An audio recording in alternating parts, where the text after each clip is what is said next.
I know it's easy to crack jokes about the Bulls being competitive given AK's comments at his press conference post-trade deadline, and we've all made sarcastic comments about it here and there saying, hey, at least the Bulls have been competitive, but that game last night against the Cavs was as competitive as they come. And the reason I found this one more impressive than the games we've seen since the trade deadline is that the Bulls actually played well against one of the hottest teams in the NBA, one of the best defensive teams in the league. Going into last night, the Cavs were 15-3 since the start of the new year. They've finally been fully healthy and have been absolutely balling and climbing their way up to second in the Eastern Conference. But give the Bulls a lot of credit in this game. They held their own, and really, aside from a few missteps at the end of the game, and as well as some bad calls, they had this one for the taking, and would have been a big win going into the All-Star break to get a win on the road in Cleveland and finding themselves just one game below 500. But even despite the loss, there were a lot of things I like seeing from this game, and even though I hate using this phrase, especially when it's this deep into the season, but a moral victory, if there ever was one, this was it. Some not so great things about this game as well, but either way, let's talk about it. Now, real quick, if you're ever looking for a fantasy app, sports betting app, or if you like doing player props and pick'ems, then you guys have to check out Underdog Fantasy and their great offer that they're giving viewers of this channel. For those that aren't familiar with Underdog, let me tell you about the app and my personal favorite that I use on the app, NBA Pick'ems. With NBA Pick'ems, you can pick higher or lower on most player stats and win money based on the ones you get right. Select higher or lower and you can win some money. And guys, they're offering viewers of this channel an exclusive offer. If you use the promo code BULLCENTRAL, you'll get your first deposit doubled up to $100. Who doesn't want free money? It's really that easy, and it's also a great way to support the channel as well. I'll leave a link to the site and the code in the description if you're interested, and let me know what picks you guys end up making. Now, I mentioned this on Twitter as well as on the community page, but the reason I didn't put out a video on the game last night was because I wanted to spend some time with my wife for Valentine's Day. If the Bulls had won, maybe it would have been a different story, and I would have tried to eke out a video before date night. But it was good to just have the night off and not focus on basketball. So that's why the video is coming out a little bit late. Hope you all understand that. Now, like I mentioned, this was one of the better Bulls losses we have seen on the season, and it really boiled down to the Bulls having a few miscues at the end of the game. Now, surprisingly in this one, the Bulls actually started this game out very strong, opened up the game on an 8-0 run, had a very strong showing in the first quarter, and were playing great defense, kept the Cavs overall scoring down in the first quarter, forcing a lot of turnovers to them. The Bulls were moving the ball around well, getting good shots up, and at one point the Bulls led by as many as 17 in the second quarter, but no lead is ever safe in today's NBA. And even by halftime, the Cavs were able to whittle that down to just 6. That said, the Bulls never really let up going into the second half. Really, throughout the whole second half, the game remained close. Neither team led by more than 5 points from the fourth quarter on. Both teams battled. You heard players from both teams mentioning it in the postgame that this was a playoff-type atmosphere environment. It really felt that way. Now, here's what I take issue with in this game.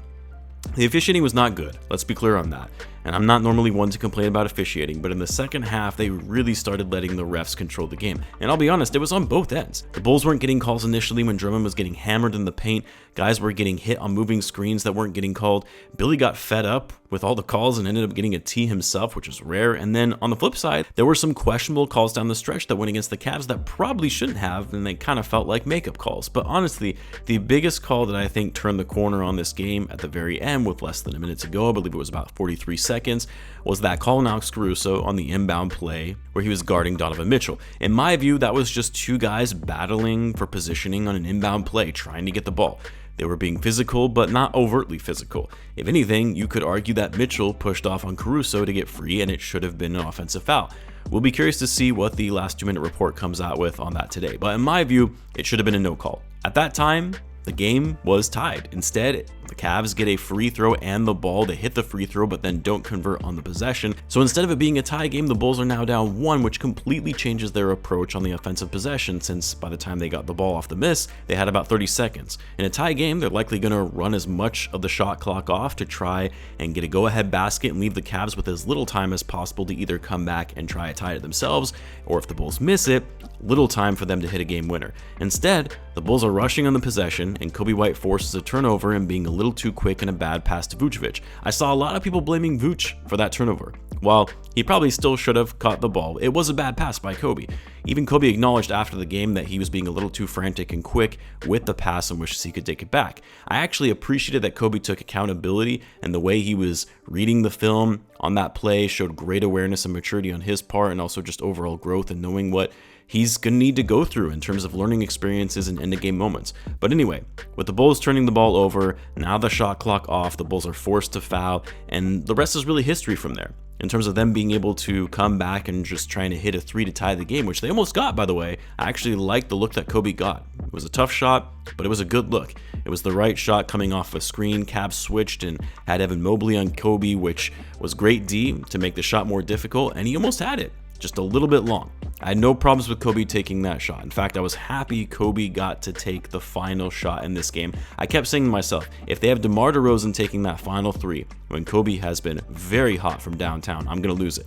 So yeah, I left this game feeling good. Obviously, I wish the Bulls would have won it, but this is the kind of game that can give them some confidence and momentum going into the All-Star break, getting some much-needed rest, which they're all going to get because not a single Bull will be making an appearance in any of the All-Star festivities this weekend. I'll take it.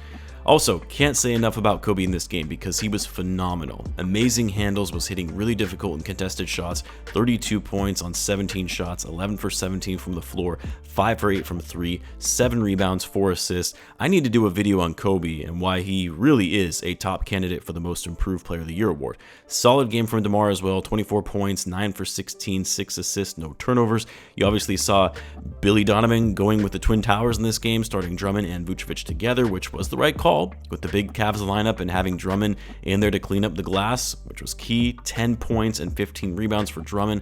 Vucevic though, yeah, rough game. 4 for 16 from the floor, 1 for 5 from 3, just 9 points.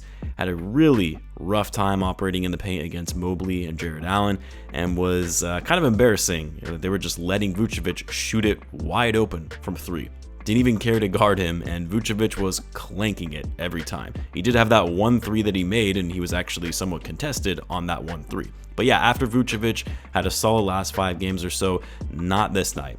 And it really cost the Bulls as they needed his interior scoring, with the Bulls getting outworked with points in the paint, being 52-28 against the Cavs. Good to see Caruso back after taking the last game off. He was great off the bench, so was Torrey Craig. Bulls shot the ball decently well, but what was concerning was the fact that they had 18 assists as a team compared to the Cavs' 31. Bulls also turned the ball over a little too frequently for my liking in the second half, which enabled the Cavs to keep things close and eventually take the lead and ultimately win the game. But anyway, a good, valiant, competitive effort. Bulls get a 1-week break off before they take on the league's best team when they come back against the Boston Celtics at home at the United Center. I'll have content out here and there throughout the week when the Bulls are off. Let me know some of the content you guys would like to see during the break. Let me know about that on the comments. As always, be sure to subscribe, and I will see you in the next one.